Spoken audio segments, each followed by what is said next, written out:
Un placer, Moisés, un placer poder saludar siempre a la población salvadoreña y sobre todo estar al pendiente sobre estos temas de salud pública tan importantes. Totalmente, hemos tenido ya una disminución sostenida de los casos y esto es importante el tenerlo presente porque recuerdo que la última vez lo platicábamos, llegamos a tener 300 casos confirmados por día y esperábamos ya que la segunda, tercera semana de diciembre fuéramos observando una tendencia a la disminución, y eso es exactamente lo que está sucediendo. Estamos viendo que ya la cantidad de casos confirmados pues está disminuyendo bastante significativamente y podemos hablar que de 300 casos pues ya estamos registrando un poco menos de 100 casos confirmados por día, y esto traduce menos complicaciones, menos ingresos hospitalarios, menos neumonía, menos problemas de sepsis, y por ende vamos a ir observando también una disminución en la cantidad de complicaciones graves o letalidades, que es lo que más nos interesa en el tema de COVID-19.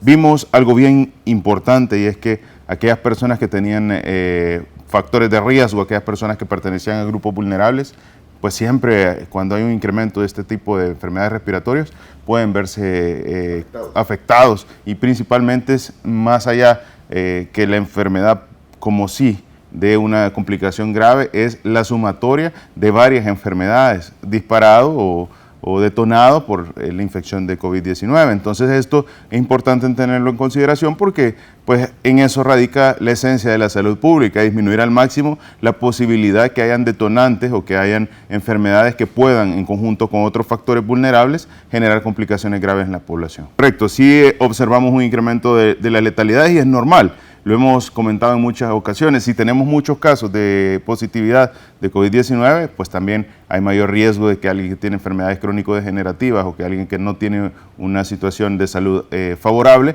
pueda desencadenar muchas complicaciones que a largo plazo terminan en una letalidad. Y veníamos observando, bueno, el mes anterior habíamos tenido octubre, el mes con menos letalidad, una letalidad en todo lo que iba del mes, y hemos observado cómo rutinariamente esta tendencia ha incrementado. Y lo mencionamos desde que observamos la cantidad de casos positivos al alza, y eso es a finales de las semanas de octubre, noviembre, que comenzamos a observar ese incremento de casos. Esto trae implícito, pues también a largo plazo, un incremento de la posibilidad de letalidades que francamente la hemos observado. Entonces, ¿qué sucede? Esto va a seguir sucediendo porque cuando hay incrementos de casos de una enfermedad, esto puede ser no solo por COVID-19, cuando usted tiene incrementos de casos de dengue, cuando usted tiene incrementos de casos de arbovirosis, cuando tiene incremento de enfermedades diarreicas, cuando tiene cualquier tipo de enfermedad de salud pública con un mayor número de casos positivos, pues usted también entiende que puede haber una mayor cantidad de casos de problemas o complicaciones que llevan a una letalidad. Alguien dirá, pero hay enfermedades que no son letales. Bueno, depende esta enfermedad de con qué otros factores o comórbidos se relacionen. Por ejemplo, nosotros hablamos de la gripe o de la influenza. La mayoría de salvadoreños pensáramos que no es letal, pero la realidad es que sí lo es. Y esta enfermedad respiratoria, que para muchos podría ser una gripe, cuando tenemos una relación con un paciente adulto mayor o cuando tenemos una situación de enfermedades adyacentes, esa influenza, esa gripe convencional que de alguna manera todos podríamos pensar que no va a tener una afectación, puede ser el detonante de una complicación por una neumonía sobreagregada o una condición pulmonar que lleve a una letalidad a un paciente. Entonces, lo importante es mantener siempre la cantidad de afectaciones de la salud pública lo más baja posible dentro del marco de las posibilidades de las herramientas de la salud pública, porque se entiende que en el tema de COVID-19, cuando usted tiene una modificación del RNA del virus, la población es más susceptible, y al ser una enfermedad de tan fácil transmisión, pues es complicado el poder tener esa situación de control o de limitar el crecimiento del desarrollo de esta enfermedad respiratoria, pero sí podemos dar una atención oportuna para limitar al máximo la posibilidad de complicaciones. Usted no puede frenar las enfermedades respiratorias.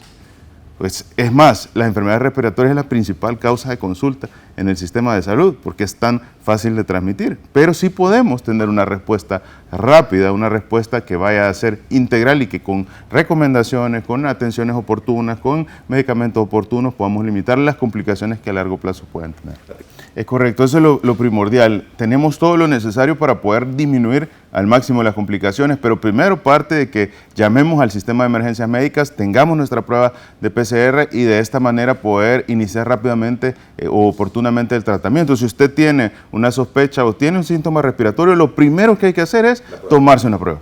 Si la prueba sale positiva, inmediatamente iniciar el tratamiento de molnupiravir, porque este antiviral es lo que puede limitar al máximo la posibilidad de una complicación. Pero si nosotros consultamos cuando ya tenemos 5 días de estar con problemas respiratorios, 6 días de estar, la posibilidad de acción siempre se va a disminuir. El medicamento está a disposición. Las recomendaciones internacionales es que se debe utilizar en las primeras 72 horas, en las primeras 72 horas de iniciados los síntomas. ¿Qué es lo que estamos haciendo nosotros? Bueno, primero se lo entregamos en 24 horas de haberse notificado.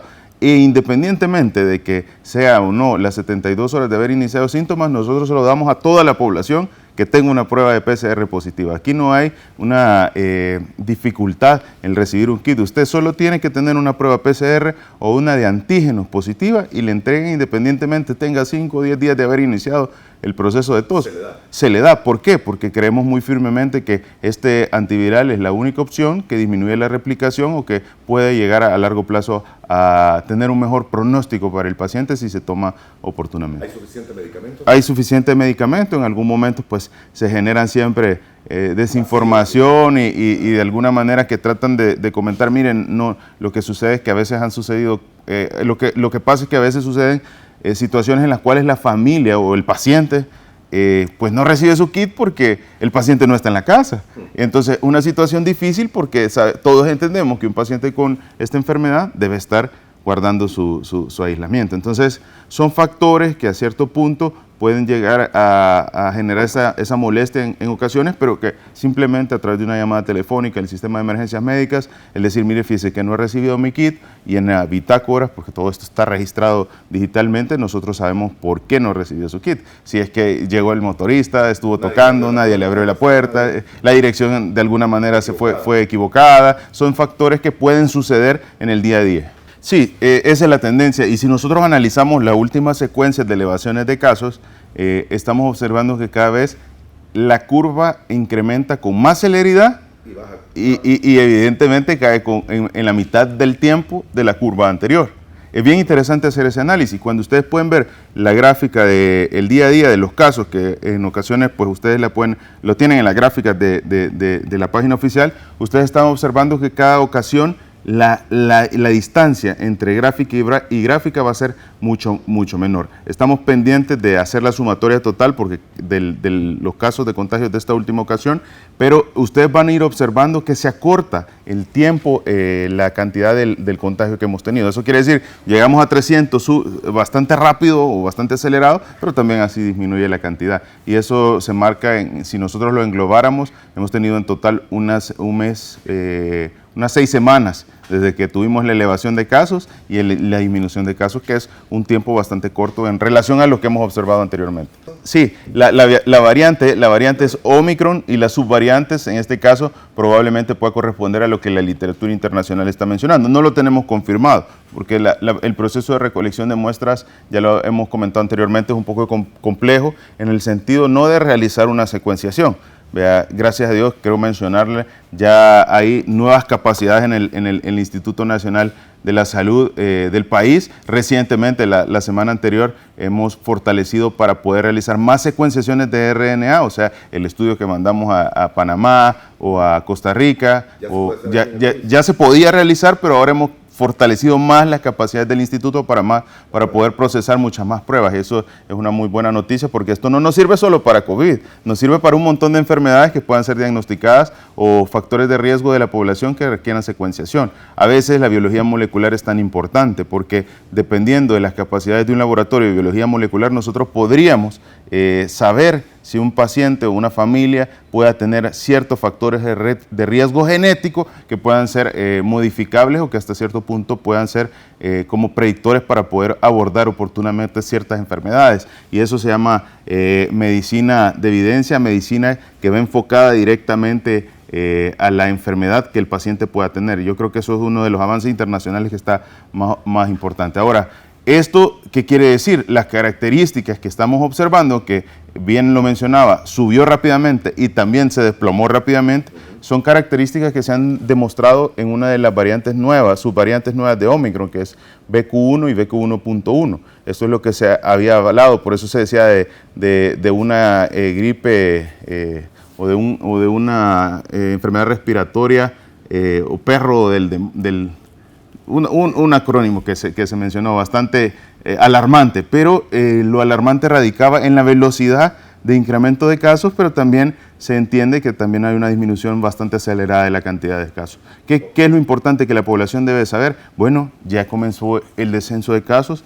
Yo podría mencionar que estamos 60% menos de lo que estuvimos hace un par de semanas. Esto nos dice a nosotros, bueno, la cantidad de contagios circulantes es mucho menor, pero debemos seguir no solo cumpliendo las medidas, sino que tomando lo más importante, las acciones que el sistema de salud en base a la evidencia ha puesto a disposición oportunamente. ¿Y eso cómo lo hacemos? Si usted tiene gripe o tiene un problema respiratorio, comuníquese al sistema de emergencias médicas, hágase una prueba PCR y de esta manera iniciamos el tratamiento del molnupiravir. En este caso, usted puede observar, en efecto, tenemos los 3 puntos en consideración y yo creo que el de remarcar es el problema de las enfermedades diarreicas, pero esto, si nosotros analizamos partiendo de este resumen de casos de notificación, parecería bastante alarmante. Sin embargo, cuando usted se va a la zona de las enfermedades diarreicas en el corredor endémico, que yo creo que esto es muy importante el tenerlo en consideración, nosotros tenemos los parámetros a observar y yo se los voy a poner en pantalla en este momento.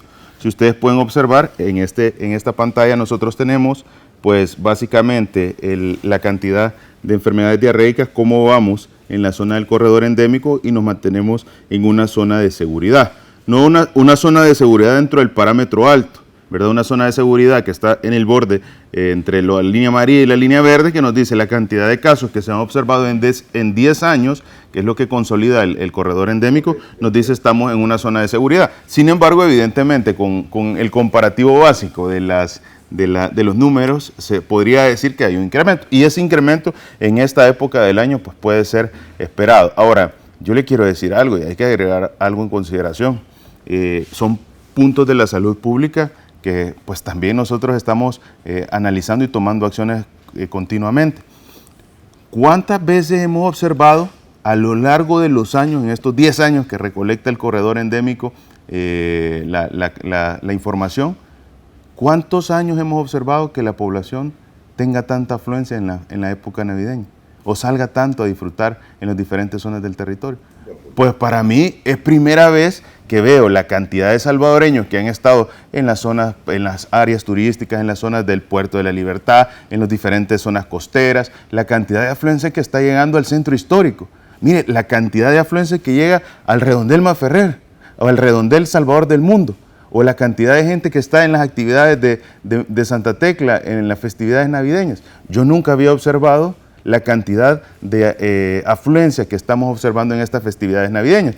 Esto evidentemente lleva va a conllevar a situaciones como es el consumo de alimentos. A veces la población tal vez está realizando una actividad, ha estado disfrutando, ha andado tocando bastantes áreas y de repente compró algo y simplemente pues no se lavó las manos o de alguna manera hay más facilidades de enfermedades gastrointestinales, evidentemente, debido a la cantidad de acciones que se están llevando a cabo. Si usted está en un restaurante, muy probablemente usted se fue a lavar las manos, los alimentos ya se lo llevaron y todo esto usted tomó el tiempo. Pero si usted está en actividades en el territorio, pues de repente ha andado viendo todas las festividades, ha andado saludando a toda la gente y de repente va pasando en la calle y ve que se le antoja algo, lo compra y a veces se nos olvida el tener acciones como aplicarnos alcohol gel y eso podría incrementar los casos. Entonces, creo que la salud pública se va adaptando al contexto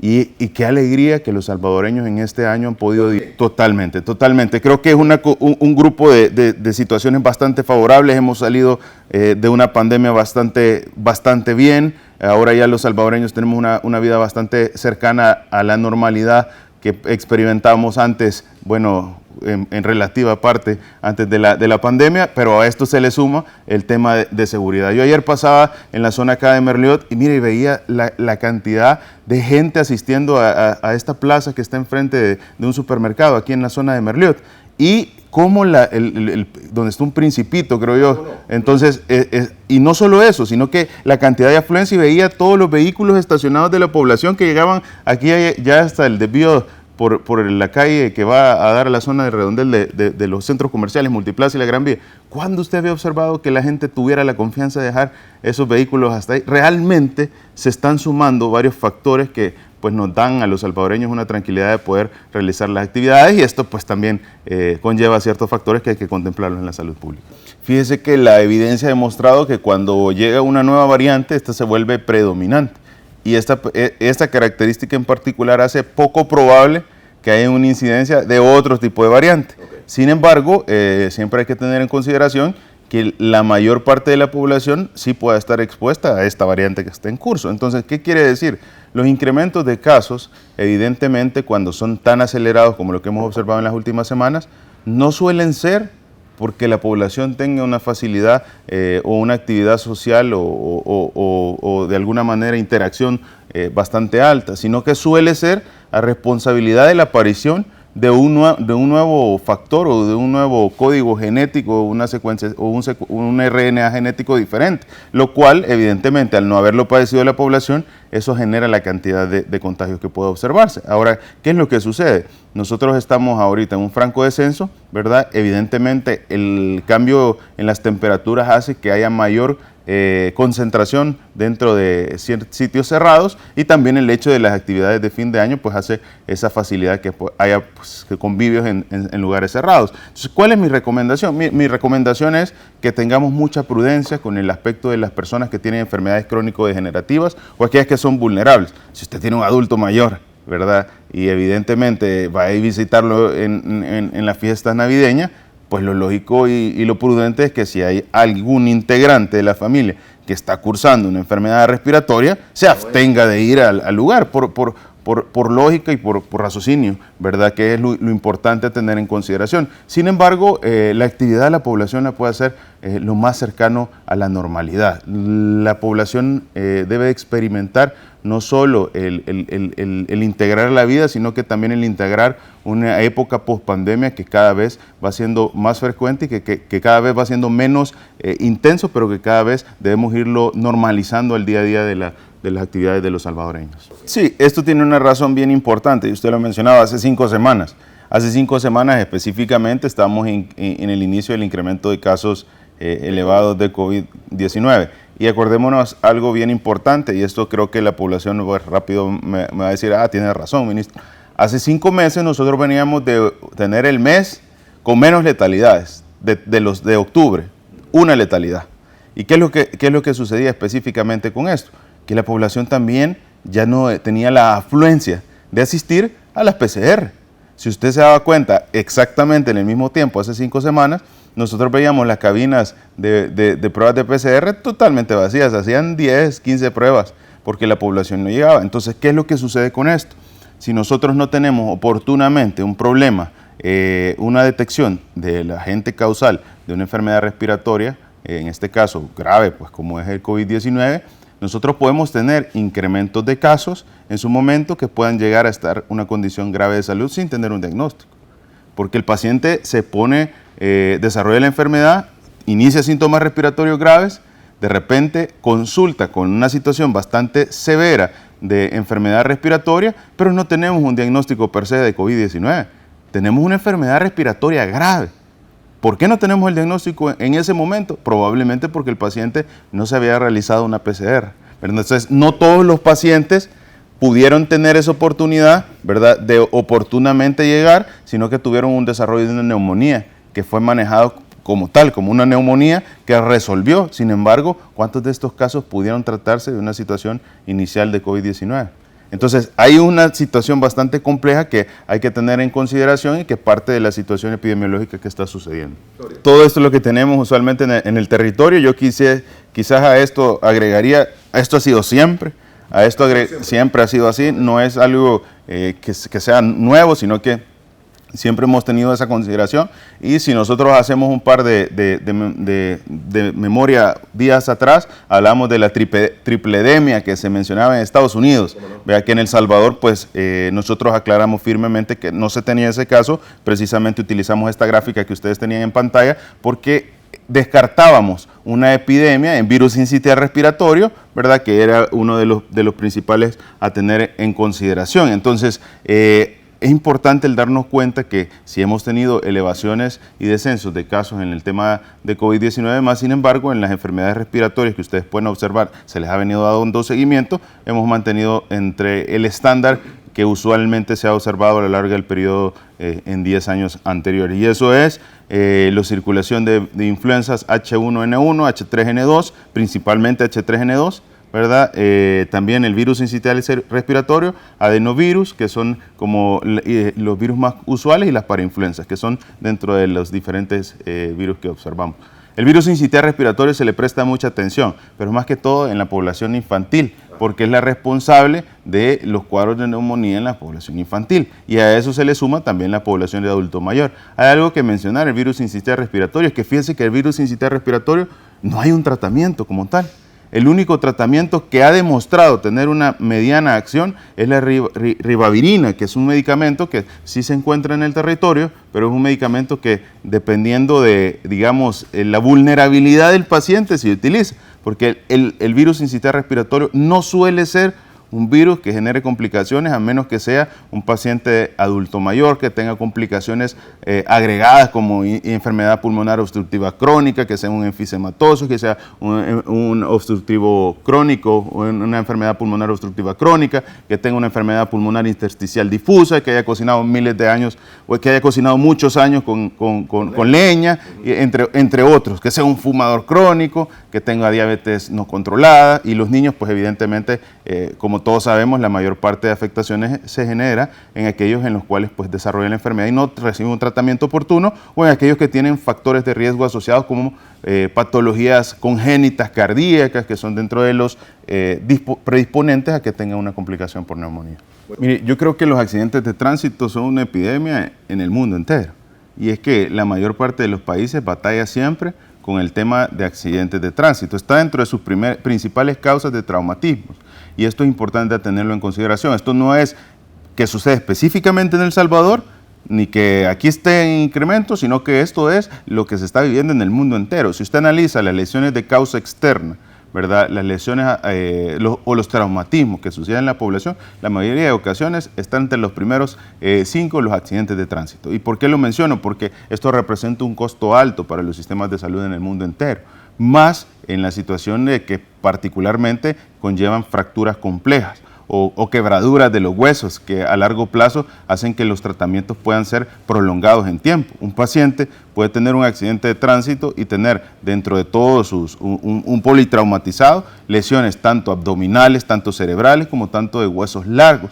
Entonces, ¿qué conlleva? Primero, usted atiende al paciente por la emergencia y tiene que descartar que el paciente vaya a fallecer por una pérdida sanguínea, y controlar también una contaminación. Entonces, lo primero que realizamos es descartar que hay un sangrado inminente y que pueda hacerlo perder la vida. Después de eso, usted tiene que hacer todo el estudio completo para ver si el paciente tiene fracturas. ¿Cuáles son las fracturas? ¿Cuál va a ser la solución de esas fracturas? Que usualmente usted sabe que un hueso no pega en 5 días, sino que se tarda, y dependiendo del hueso y del tamaño del hueso, esto puede hacerlo más prolongado. A eso se le suma si el hueso, al fracturarse, abrió la piel, y eso es una fractura expuesta. Esto genera mayor riesgo de infecciones del hueso, lo cual lleva a estos pacientes que a veces pasan bastantes periodos de tiempo con unas prótesis o ciertos clavos que son hasta visibles. Entonces, esto es importante porque conlleva a situaciones de osteomielitis que a largo plazo su resolución es bastante complicada. Entonces, un paciente de un accidente de tránsito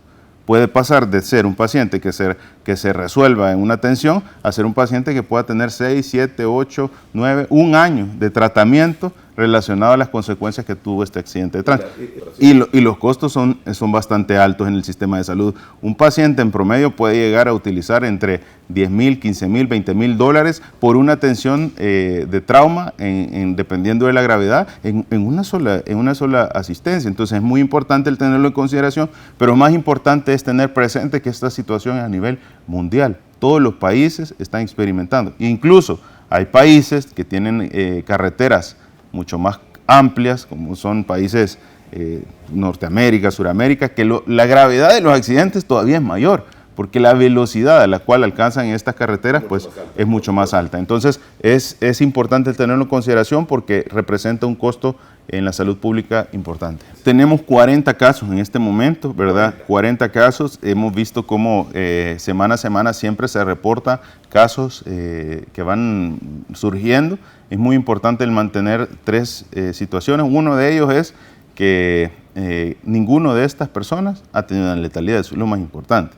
No hay ninguna letalidad ni complicación a causa de la viruela. Número 2, que de estos 40 casos, cerca de 30 ya fueron dados de alta.